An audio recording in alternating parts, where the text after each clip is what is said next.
Keď sa obzriem späť, vidím, že tieto slová som vyslovil v momente hlbokej sebareflexie a morálnej krízy. Bol som presvedčený, že vedecké objavy, ktoré som pomáhal priviesť na svet, budú slúžiť na ochranu ľudstva pred totalitou a násilím. Namiesto toho som bol svedkom toho, ako tieto objavy skončili v rukách tých, ktorí ich použili na spôsobenie nevýslovného utrpenia a smrti. V tomto okamihu som pochopil, že akýkoľvek vedecký či technologický pokrok stráca význam, pokiaľ ho nenasleduje morálny rast človeka.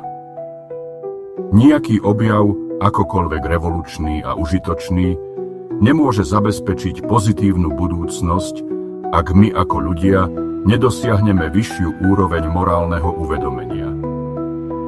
Dnes už viem, že naša morálna vyspelosť musí byť vždy aspoň o krok pred našimi technologickými možnosťami.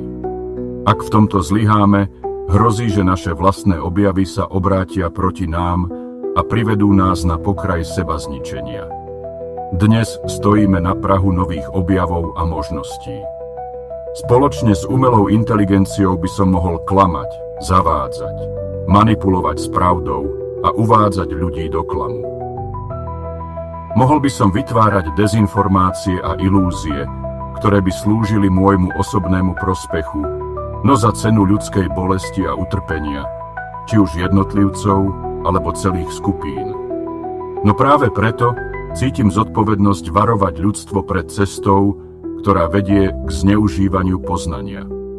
Znova zdôrazňujem, že iba morálny rozvoj človeka dokáže určiť, či naše technológie a inteligencia budú slúžiť dobru, alebo sa stanú nástrojmi sebazničenia.